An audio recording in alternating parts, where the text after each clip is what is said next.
Tem um experimento psicológico, assim, muito intrigante que envolve uma simples máquina de venda automática. Ah, o da máquina de doce quebrada, né? Esse mesmo. Os pesquisadores montaram o seguinte cenário. Eles colocaram uma máquina quebrada, num ambiente controlado, e avisaram as cobaias sobre o defeito. Uhum. A questão era que, tipo, se a pessoa colocasse o dinheiro, a máquina liberava o chocolate normalmente, mas por causa de um erro mecânico, ela também devolvia as moedas. Uma falha que dava lucro para quem comprava. Exato. E tinha um aviso bem grande colado ali no vidro, dizendo, tipo, em caso de defeito, favor entrar em contato e um número de telefone logo embaixo. E o detalhe é que esse número, na verdade, era de um dos pesquisadores que estava lá escondido, só esperando para ver se alguém ia ligar. Isso. E o resultado, olha, é de cair o queixo. As pessoas iam lá, compravam 1, 2, até 4 chocolates de graça, aproveitando a falha na cara dura. E o número de reações relatando o problema? 0. Absolutamente ninguém ligou e a conclusão desse experimento é de uma clareza brutal, sabe? Mostra que, no fundo, é a oportunidade e a falta de consequências que criam o desonesto. Nossa, essa é uma premissa incrivelmente sombria e, ao mesmo tempo, muito realista sobre a natureza humana, né? Com certeza. Porque quando a oportunidade aparece e a consequência aparece que, não existe, aquela fachada toda de honestidade e de ética desmorona em questão de segundos. É muito rápido. E isso faz a gente pensar que a moralidade, na maioria das vezes, é só um mecanismo de defesa contra a punição, sabe? Não é um valor intrínseco da pessoa. Nossa, você resumiu perfeitamente. E é exatamente com essa lente, focada na fragilidade da nossa moralidade, que a gente vai conduzir o nosso mergulho profundo de hoje. Isso aí. A gente reuniu um material fascinante para essa análise. Pegamos a narrativa do suspense psicológico Nunca Minta. Cruzamos com vários artigos de psiquiatria forense sobre comportamento antissocial. Artigos bem densos, inclusive. Muito! E trouxemos também as nossas próprias notas de pesquisa. Porque a nossa missão aqui hoje não é só recontar uma historinha de ficção, sabe? Não, de jeito nenhum. A ideia é destrinchar as engrenagens psicológicas dessa trama. Exato. A gente quer investigar como o isolamento extremo, os segredos de casal guardados a 7 chaves e, tipo, uma arrogância intelectual totalmente cega colidem de um jeito fatal. O que é fascinante aqui é que analisar esses materiais em conjunto mostra que a narrativa não se limita a mentirinhas cotidianas. Não é só pegar um chocolate de graça na máquina. Definitivamente não. Nós estamos olhando para um estudo de caso muito complexo sobre como máscaras sociais, que são perfeitamente construídas, servem, na verdade, para abrigar verdadeiros predadores. Uhum. É tipo uma análise sobre o que acontece na mente humana quando aquela necessidade absoluta de controle bate de frente com o instinto mais primitivo de sobrevivência. Ok, vamos desempacotar isso por partes e estabelecer o cenário para quem está ouvindo entender bem onde a gente está pisando. A história coloca a gente numa situação clássica de isolamento, mas com contornos, assim, muito modernos. O famoso casal na nevasca. Isso. Temos a Trícia e o Itan.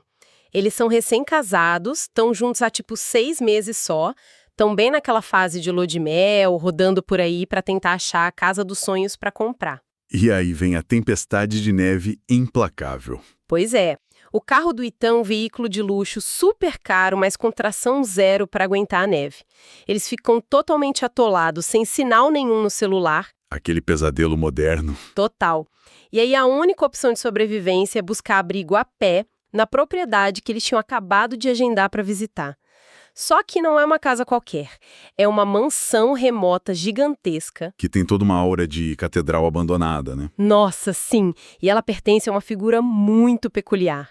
A doutora Adrienne Hale. E a doutora Hale atua quase como uma força gravitacional nessa casa, mesmo ela estando ausente. Porque ela não era só uma psiquiatra comum. Ela era uma celebridade, basicamente. Exato. Uma autora de enorme sucesso, super famosa por ter escrito um best-seller chamado A Anatomia do Medo. Só que tem um detalhe que muda completamente o clima. O desaparecimento dela. Sim, essa médica brilhante desapareceu misteriosamente há exatos 3 anos.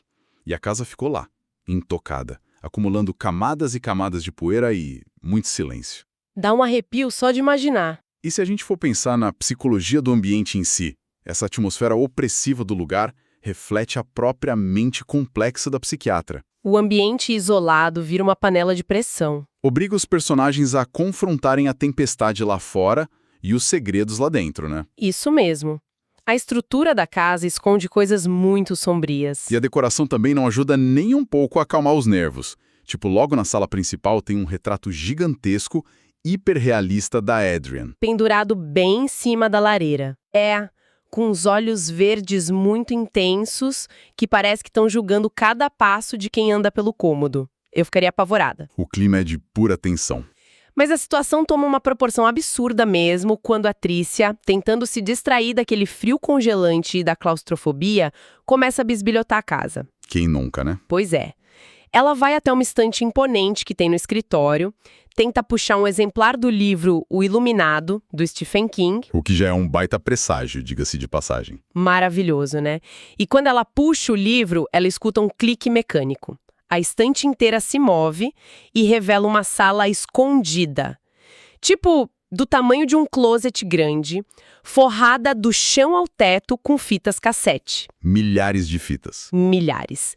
E eram as gravações de áudio de todas as sessões de terapia dos pacientes da doutora Adrian. E a descoberta dessa sala secreta é, na verdade, o grande estopim psicológico da narrativa inteira. Porque o isolamento forçado da nevasca tira todas as distrações do mundo lá fora. Não tem celular, não tem internet. Exato. Então a casa vira esse labirinto mental, que acaba puxando a Trícia para dentro do passado. E a gente tem que notar um detalhe muito importante aqui, que é a escolha do formato. Fitas cassete. Uma coisa bem analógica. Analógica e tátil.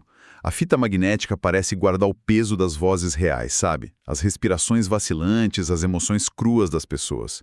É muito diferente de você achar um pendrive ou um arquivo de áudio no computador. Traz uma fisicalidade para o segredo. Mas olha, vamos pensar logicamente sobre isso um segundo. É uma violação de privacidade numa escala monumental. Completamente antiética. É muito pior do que achar o celular destrancado do parceiro e ler as mensagens. A gente está falando dos traumas mais íntimos, dolorosos e obscuros de dezenas de pacientes vulneráveis. Pessoas que confiavam nela cegamente. Então a minha dúvida é a seguinte.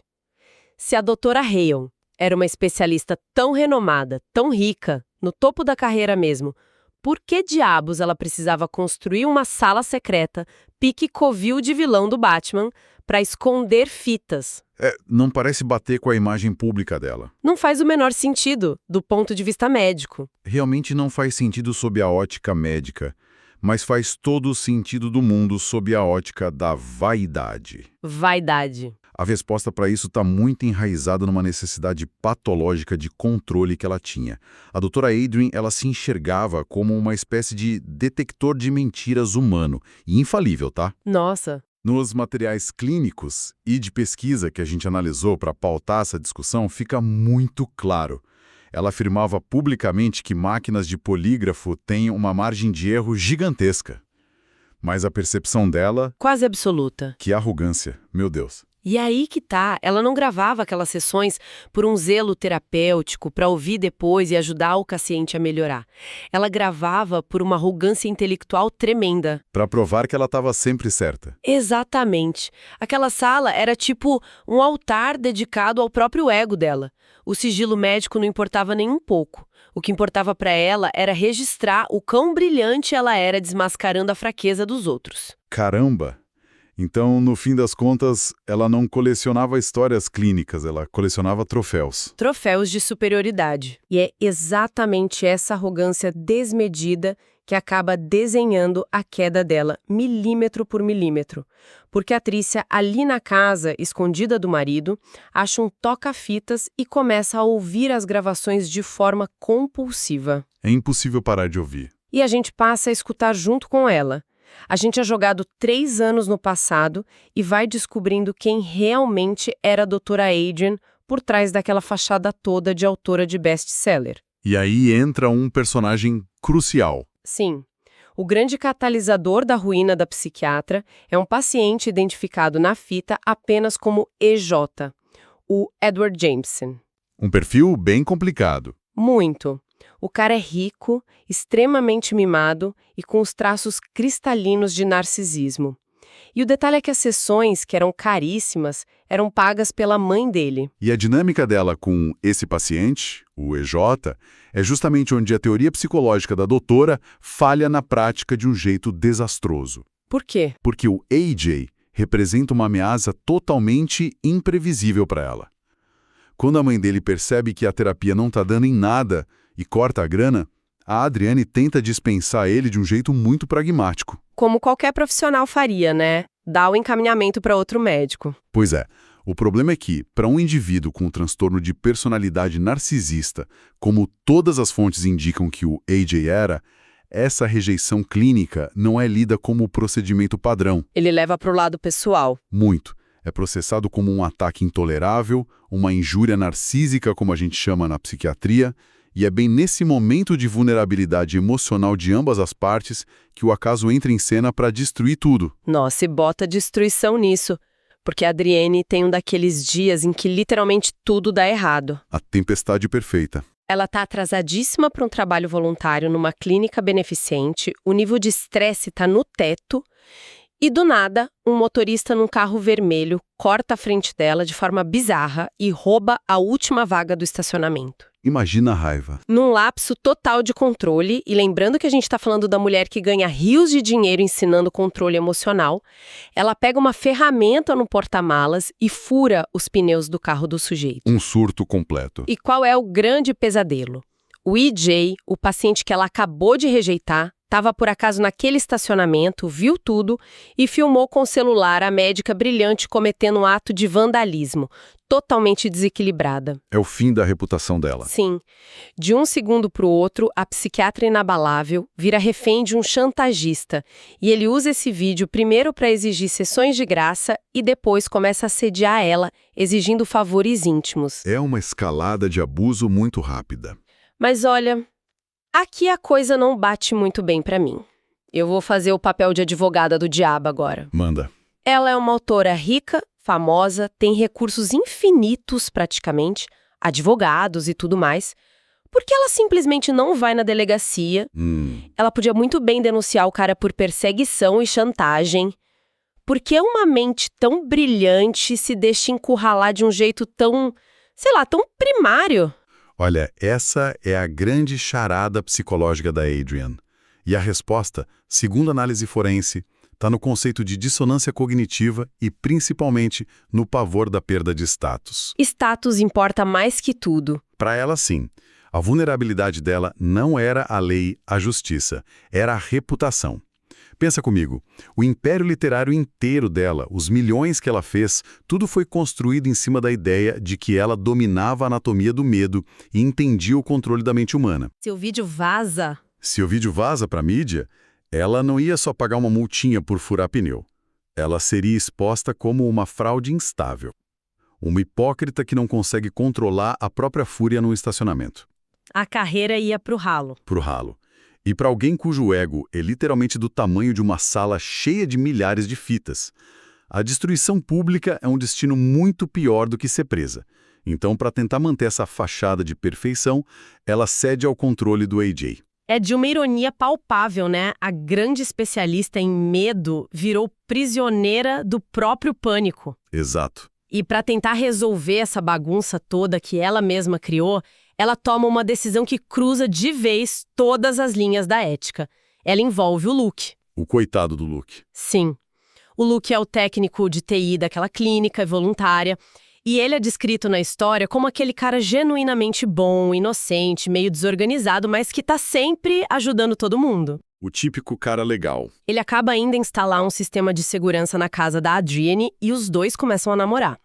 E a Adriane, super fria, usa esse sentimento dele pra manipular o coitado. Ela não tem escrúpulo nenhum. Nenhum. Ela convence o Leak a invadir o computador do EJ pra apagar o maldito vídeo do pneu furado de forma remota. Só que o EJ, que não é bobo, percebe a invasão cibernética, rastreia de volta e chantageia a Adriane de novo. Só que agora com algo muito pior. Exato. Agora ele tem a prova de um crime digital federal.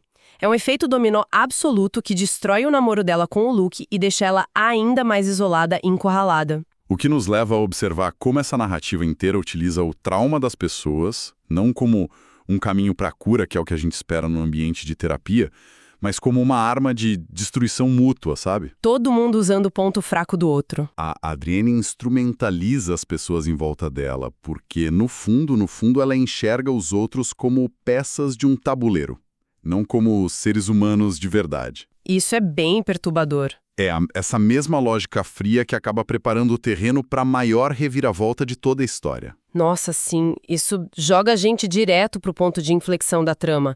Voltando lá pro presente, na casa congelada no meio da neve, a Trícia tá revirando aquelas fitas no escuro e encontra uma gravação específica, marcada com as iniciais PL. A paciente PL. E a história que essa paciente conta na fita é aterrorizante.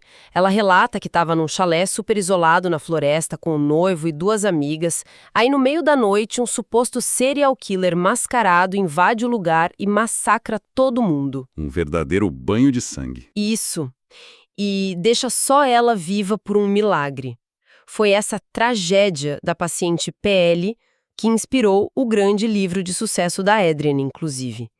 E então as peças vão se encaixando de um jeito assustador, porque a gente descobre que a Trícia não é só uma compradora de imóveis qualquer. A ficha cai de um jeito violento. A Trícia é a paciente PL. Mas e aí a gente fica pensando como ela se encaixa nessa teia toda? Ela é só uma sobrevivente traumatizada que tá ali ouvindo o próprio passado por acaso? Longe disso. É aí que a narrativa mergulha de cabeça nas profundezas do comportamento antissocial. A história do chalé foi uma mentira. Uma mentira gigantesca. Fabricada nos mínimos detalhes pela própria Trícia. Não existia serial killer nenhum lá fora. A verdade nua e crua é que a Trícia descobriu que o noivo estava tendo um caso com a melhor amiga dela. E ao invés de terminar o noivado... A resposta emocional dela a essa traição não foi tristeza nem separação. Foi o aniquilamento absoluto. Ela mesma assassinou os três dentro daquele chalé e forjou a cena do crime inteira. Ela cortou a própria pele, né? Sim, ela se mutilou só para sustentar a narrativa de ser a única vítima sobrevivente desse maníaco imaginário. É bizarro. É como se a gente achasse que está assistindo um documentário sobre a savana africana, torcendo de coração por uma gazela ferida que está sendo encurralada por um leão, e de repente, do nada, a gazela tira a máscara e se revela um crocodilo gigantesco que é quem realmente manda na cadeia alimentar. Que analogia perfeita. É bem isso mesmo. Mas vem cá, como é que a Adrienne descobre que a história do chalé era uma invenção da Trícia? Lembra daquele complexo de detector de mentiras humano? Ah, a arrogância dela. Isso. A Adrienne, com toda aquela percepção aguçada que ela realmente tinha,